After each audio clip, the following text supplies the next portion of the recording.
Hello दोस्तों, welcome back to my YouTube channel. और आज के इस वीडियो में हम सीखेंगे एक्सेल में इंसर्ट मेनू tab.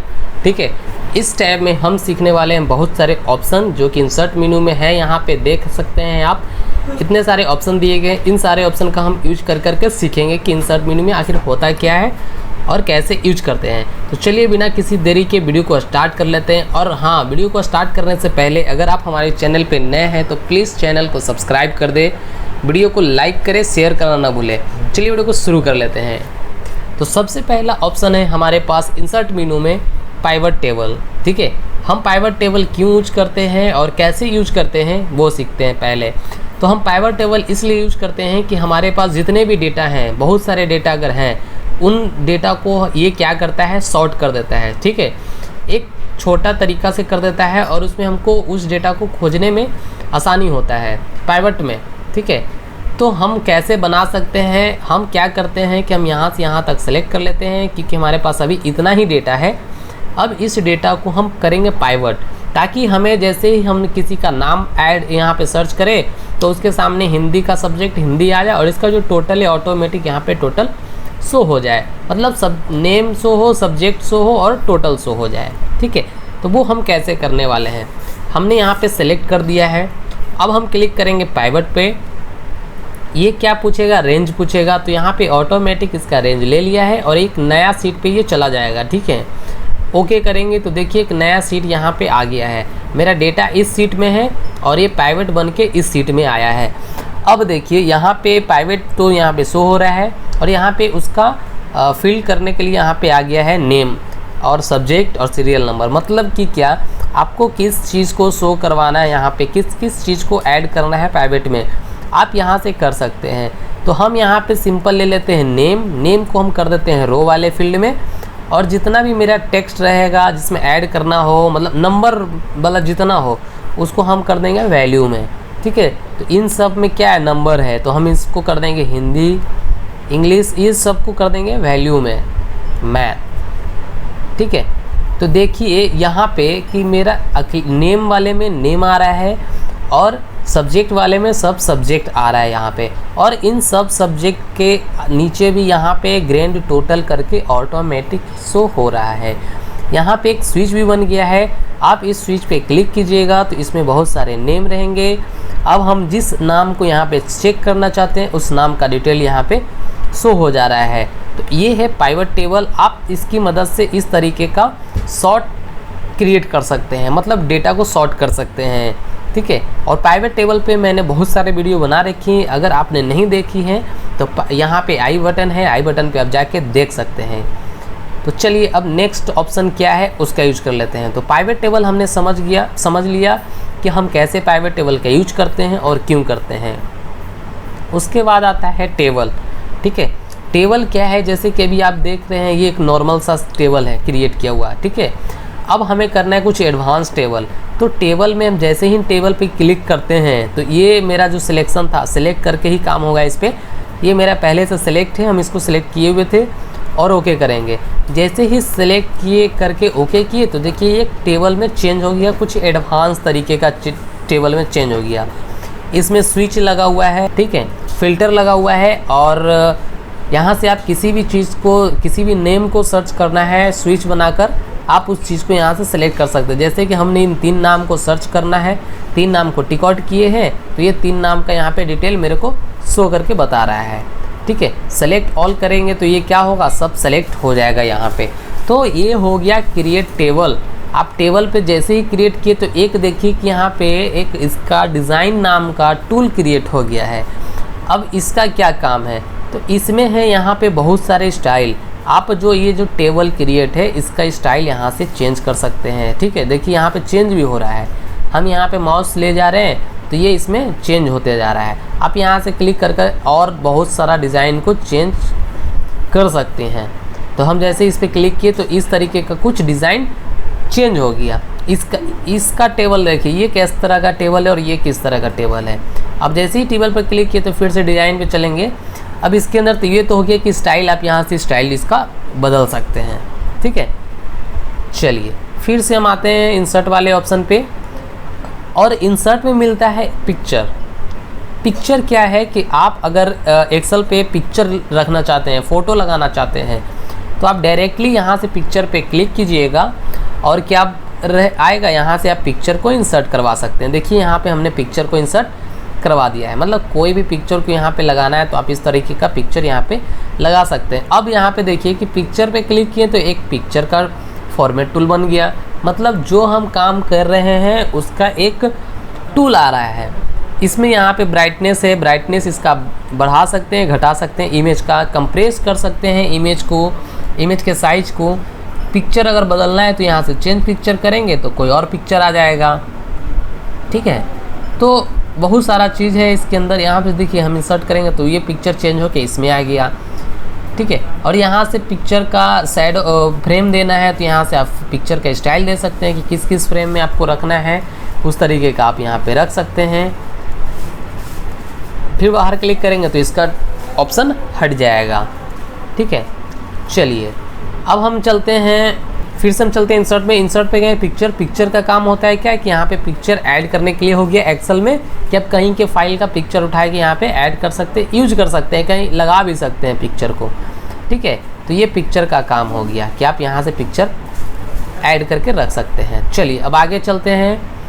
Clip art, clip art क्या होता है कि इसमें क्लिप बने होते हैं, ठीक है। क्लिप का मतलब छोटे छोटे पिक्चर ही होते हैं, इसके अंदर इमेज ही होते हैं, ठीक है, जो कि कार्टून टाइप के इमेज होते हैं। जैसे कि ये देखिए कुछ इस तरीके का कार्टून है, कुछ इस तरीके का है इमेज, कुछ इस तरीके का इमेज, मतलब क्लिप आर्ट में कुछ कार्टून टाइप के इमेज पड़े हुए हैं।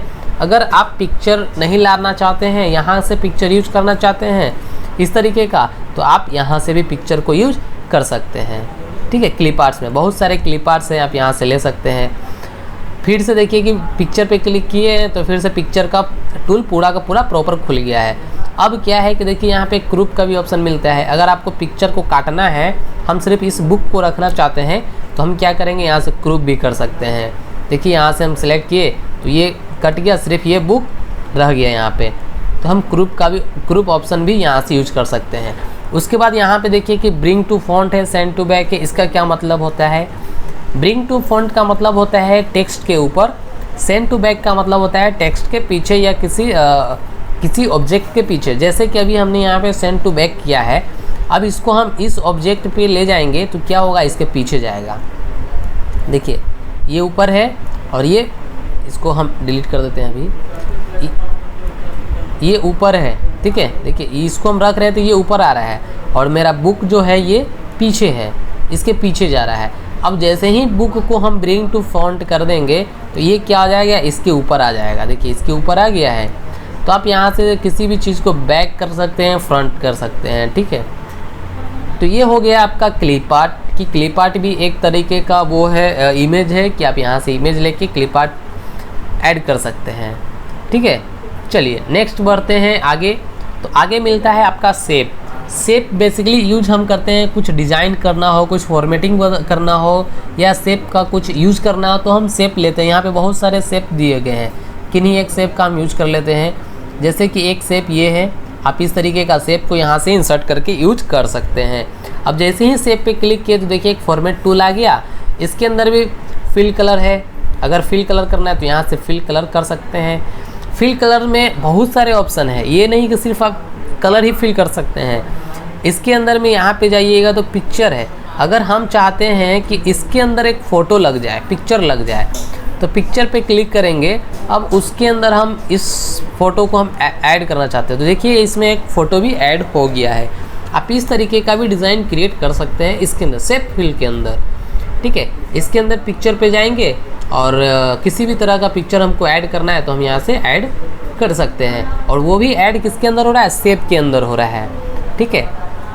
चलिए अब मिलता है यहाँ पे ग्रेडियंट। ग्रेडियंट्स क्या है कि ग्रेडियंट में 2 या 3 या बहुत सारे तरीके का कलर आप इसके अंदर ऐड कर सकते हैं। जैसे कि देखिए यहाँ पे हम ले जा रहे हैं कर्सर तो इसमें चेंजेस हो रहा होगा। देखिए हम यहाँ पे ले जा रहे हैं तो उसमें बदल रहा है। मोर ग्रेडियंट्स पे चलते हैं हम। मोर ग्रेडियंट्स पे जाएंगे तो यहाँ से हमें ग्रेडियंट्स मिलाने का काम आएगा, फिल करेंगे। तो देखिए यहाँ पे लाइनर है तो हम इसको रेडियल कर देते हैं, और एक कलर है तो हम इसको यहाँ से हम इसका कलर कर दिए रेड और एक कलर कर दिए इसका हम इस तरीके का, ठीक है। यहाँ से देखिए प्रीसेट कलर मिल जाएगा आपको, बहुत सारे कलर मिल जाएंगे। यहाँ पे क्लिक करेंगे तो देखिए यहाँ पे कलर चेंज हो रहा है, पूरा कलर चेंज हो रहा है, ठीक है। अब जैसे ही क्लिक कर दिए बाहर तो इस तरीके का कलर बन गया, इसके अंदर डिज़ाइन बन गया। तो सेव फिल में बहुत सारे ऑप्शन हैं, आप कलर वाला कलर ले सकते हैं, टेक्सचर रखना है तो टेक्सचर भी इसके अंदर ऐड करके रख सकते हैं, ठीक है। चलिए ये तो हो गया शेप्स फिल का कहानी। अब हम चलते हैं शेप्स आउटलाइन में। ये हम आपको फॉर्मेट टूलबार बता रहे हैं क्योंकि हम शेप्स लिए हैं तो शेप में ये आपका फॉर्मेट टूलबार ओपन हो गया है। अब इसका ओपन हो गया है तो बता रहे हैं इसको हम। आउटलाइन क्या है कि आउटलाइन में आपका आता है लाइन का कलर, ठीक है। ये जो आपका लाइनिंग है, अब इस लाइन को कलर को लाइन का कलर हम कैसा रखना चाहते हैं या लाइन नहीं रखना चाहते हैं, ये उसमें काम करेगा। जैसे कि हम यहाँ पे येलो कर रहे हैं तो लाइन का कलर येलो हो जा रहा है, हम लाइन का कलर ब्लू करना चाह रहे हैं तो ब्लू हो जा रहा है, या नो लाइन करेंगे तो लाइन हट जाएगा, लाइन आएगा ही नहीं, ठीक है। या लाइन को मोटा पतला जैसा रखना है, यहाँ से आप मोटा पतला जिस तरीके का यहाँ से रखना चाहते हैं, मोर में जाइएगा तो और आएगा इसके अंदर, तो यहाँ से आप ले सकते हैं 2 लाइन 3 लाइन, जिस टाइप का आपको लाइनिंग लेना है यहाँ से ले सकते हैं, ठीक है। क्लोज करते हैं हम, तो आप समझ गए कि लाइन क्या है और शेप्स फिल क्या है, ठीक है। अब उसके बाद आता है शेप इफ़ेक्ट। शेप इफ़ेक्ट में क्या है कि शेप्स के पीछे शैडो लगाना है तो शैडो दे सकते हैं, ग्लो देना है तो ग्लो दे सकते हैं। देखिए पीछे चेंज हो रहा है, हम यहाँ पे क्लिक कर रहे हैं और पीछे फ़ोटो में उसके चेंज हो रहा है, देखिए कुछ इस तरीके का बदल गया। तो ये सारा ऑप्शन है और ये टेक्स्ट के लिए है, जैसे बड़ा हम टेक्स्ट लिखेंगे तो उसके लिए ये सारा चीज़ काम करता है। और ये सब फिल शेप्स के लिए या किसी पिक्चर के लिए ये सारा चीज़ काम करेगा, ठीक है। चलिए फिर चलते हैं इंसर्ट पे, शेप हो गया। अब हम बढ़ते हैं स्मार्ट आर्ट पे।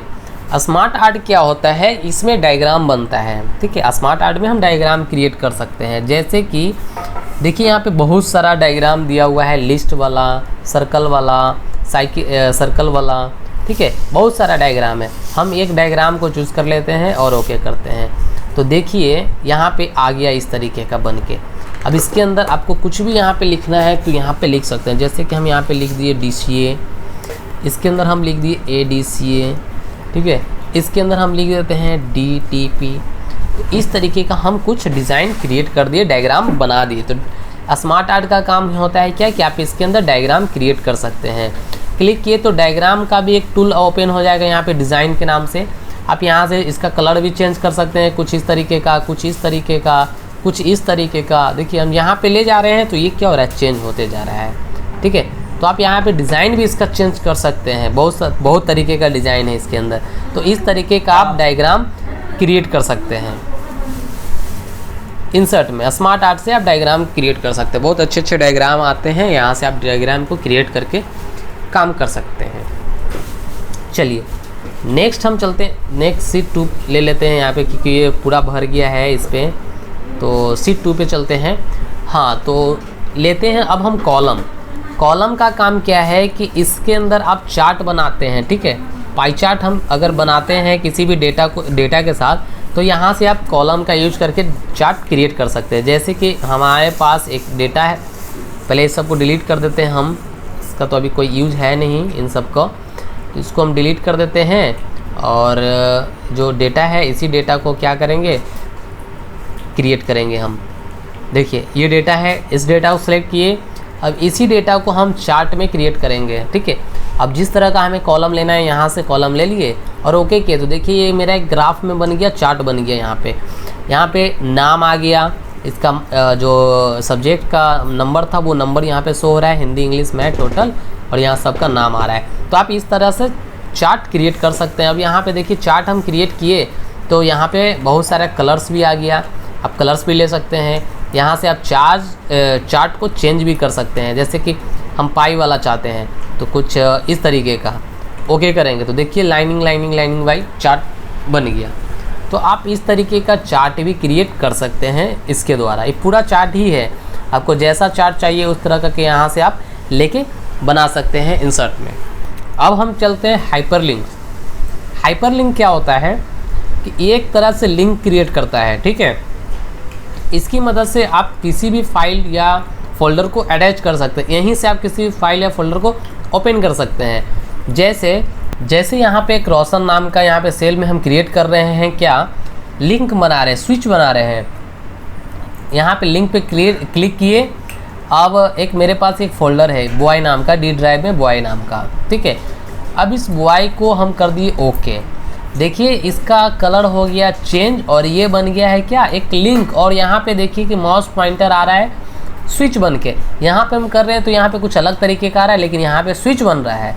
अब कोई भी आदमी यहाँ पे क्लिक करेगा तो क्या होगा, ये मेरे को डायरेक्ट उस वाले फोल्डर पे जो बॉय नाम का फोल्डर था वहाँ पे सेंड कर देगा। चलिए चेक कर लेते हैं हम एक बार। क्लिक कर रहे हैं तो ये क्या हो रहा है कि देखिए मेरे पास एक फ़ोल्डर खुल रहा है ऑटोमेटिक, यहाँ पे बॉय नाम का फ़ोल्डर खुल रहा है, ठीक है। तो हाइपरलिंक क्या हो गया कि एक स्विच बना दिया इस सेल में कि आप यहीं से किसी फाइल या फोल्डर या किसी भी ड्राइव को डायरेक्टली खोल सकते हैं, ठीक है। किसके द्वारा ये हुआ, तो हाइपरलिंक के द्वारा हुआ। इसका शॉर्टकट की होता है कंट्रोल के, ठीक है।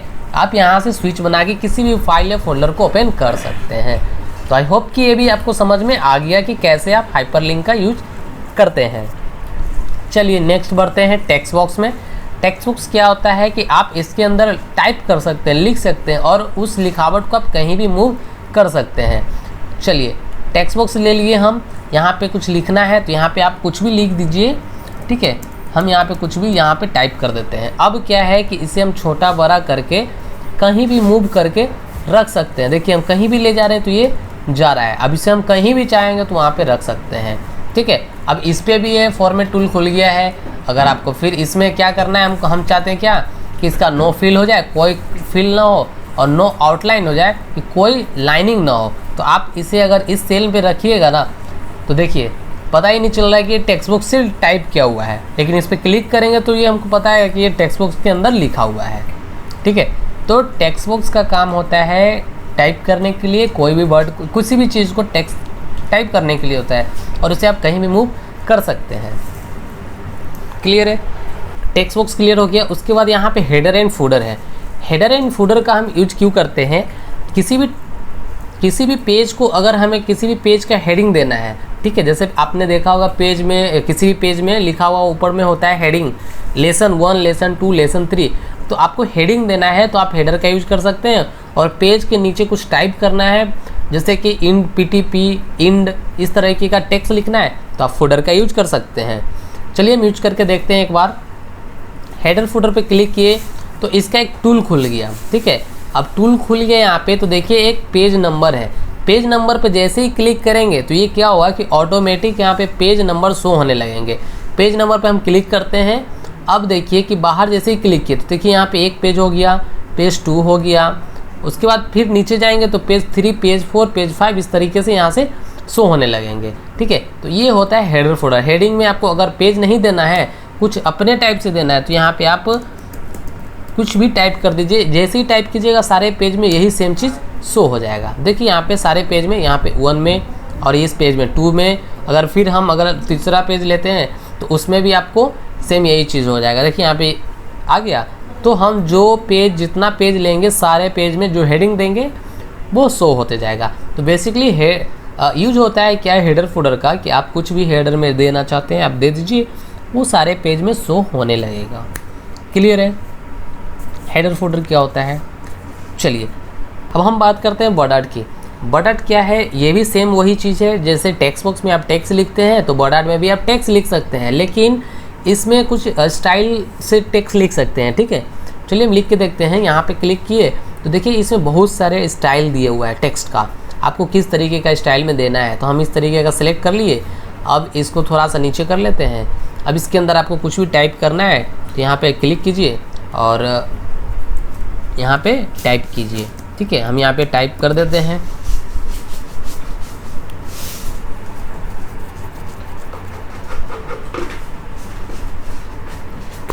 तो देखिए यहाँ पे हमने टाइप कर दिया है। अब क्या है कि इसका देखिए फॉन्ट पूरा का पूरा चेंज हो गया और कुछ स्टाइल में ये आ रहा है। तो बॉर्डर से आप क्या कर सकते हैं, किसी भी टेक्स्ट को स्टाइलिश बना सकते हैं, स्टाइल में टाइप कर सकते हैं। अब जैसे इस पर क्लिक करेंगे तो फिर से फॉर्मेट टूल पे आना होगा और फॉर्मेट टूल से यहाँ पे इतना सारा ऑप्शन है, फिर से सेम आपको जो काम करना है यहाँ से कर सकते हैं। अगर इसके अंदर कलर करना है तो टेक्स्ट फिल कलर, आउटलाइन का कलर करना है तो टेक्स्ट आउटलाइन कलर, और इफेक्ट देना है तो टेक्स्ट इफेक्ट कलर। मतलब टेक्स्ट का जो भी काम करना है आप इसके द्वारा कर सकते हैं, ठीक है। चलिए अब यहाँ पे एक ऑब्जेक्ट का ऑप्शन मिलता है। ऑब्जेक्ट क्या काम करता है कि आप इसके द्वारा कोई भी अदर एप्लीकेशन को ओपन कर सकते हैं, खोल सकते हैं, इसके ऊपर यूज कर सकते हैं। जैसे हम ये अभी काम कर रहे हैं एक्सेल पे, ठीक है। अब हम चाहते हैं क्या इस एक्सेल वाले पेज पे MS पेंट खुल जाए या MS वर्ड खुल जाए, ठीक है। तो वो हम कैसे कर सकते हैं, तो ऑब्जेक्ट का काम वही होता है कि आप इसके द्वारा अदर एप्लीकेशन को खोल सकते हैं, ठीक है। लेकिन आपको मालूम होना चाहिए कि उसका नाम क्या है और आप उसे कैसे ओपन कर सकते हैं। जैसे कि यहाँ पे देखिए कि बहुत सारा इंस्ट्रक्शन नेम आ गया है, ठीक है। तो हमें खोलना है क्या, हमें खोलना है यहाँ पे MS वर्ड। तो MS वर्ड का हम यहाँ पे माइक्रोसॉफ्ट ऑफिस खोजेंगे, माइक्रोसॉफ्ट ऑफिस वर्ड डॉक्यूमेंट। जैसे ही ओके किए तो देखिए यहाँ पे MS वर्ड यहाँ पे ओपन होगा। देखिए यहाँ पे MS वर्ड यहाँ पे ओपन हो गया है। अब इसके अंदर आपको कुछ भी टाइप करना है तो आप यहाँ से टाइप कर सकते हैं, और जो काम आप MS वर्ड में करते हैं वो सेम काम आप इसके अंदर भी कर सकते हैं। अब जैसे ही बाहर क्लिक कीजिएगा तो ये एक्सेल में आ जाएगा, ठीक है। ये था MS वर्ड, ठीक है। अभी हम काम कर रहे हैं एक्सेल में, ठीक है। इस पर फिर क्लिक करेंगे अगर डबल क्लिक तो ये क्या हो गया कि MS वर्ड में देखिए यहाँ पे पूरा MS वर्ड का ऑप्शन आ गया। इंसर्ट है, पेज लेआउट है, इस पूरा का पूरा MS वर्ड है। ये मेलिंग है, रिव्यू है, व्यू है, डेवलपर है, ये पूरा क्या है MS वर्ड है। अब जैसे ही बाहर क्लिक करेंगे तो फिर से हम किस में आ जाएंगे, एक्सेल में। ये देखिए एक्सेल में आ गए। तो ऑब्जेक्ट का काम क्या होता है, अदर एप्लीकेशन को ओपन करके आप उस पर वर्क करके इस चीज़ पे रख सकते हैं, ठीक है। वो ऑब्जेक्ट का काम हो गया। उसके बाद सिंबल है। सिंबल में आपको कैरेक्टर मैप इस तरीके का कुछ कैरेक्टर्स मिल जाएंगे, सिंबल मिल जाएंगे, जिसकी मदद से आप कुछ भी टेक्स्ट के अंदर लिख सकते हैं। जैसे कि P है, इस तरीके का कैरेक्टर हमको देना है तो हम इस तरीके का कैरेक्टर यहाँ पे क्लिक किए और इंसर्ट मारेंगे तो देखिए यहाँ पे आ जाएगा वो कैरेक्टर, वो सिंबल, ठीक है। देखिए यहाँ पे आ गया होगा, ठीक है। तो सिंबल का यूज हम इसलिए करते हैं कि कोई भी एडवांस सिंबल देना है तो आप यहाँ से दे सकते हैं। क्लियर है। तो ये था पूरा इंसर्ट मेनू, जो कि मैंने आपको शुरू से लेके लास्ट तक हमने बताया आपको कि कैसे इंसर्ट मेनू में एक एक ऑप्शन का यूज करते हैं और सारे ऑप्शन का क्या क्या यूज है। अगर आपको ये वीडियो पसंद आई है तो प्लीज़ चैनल को सब्सक्राइब कर दे। और आज के लिए इतना ही। कल के वीडियो में हम फिर मिलेंगे नए वीडियो के साथ, नए टॉपिक्स के साथ। आज के लिए इतना ही, तब तक के लिए जय।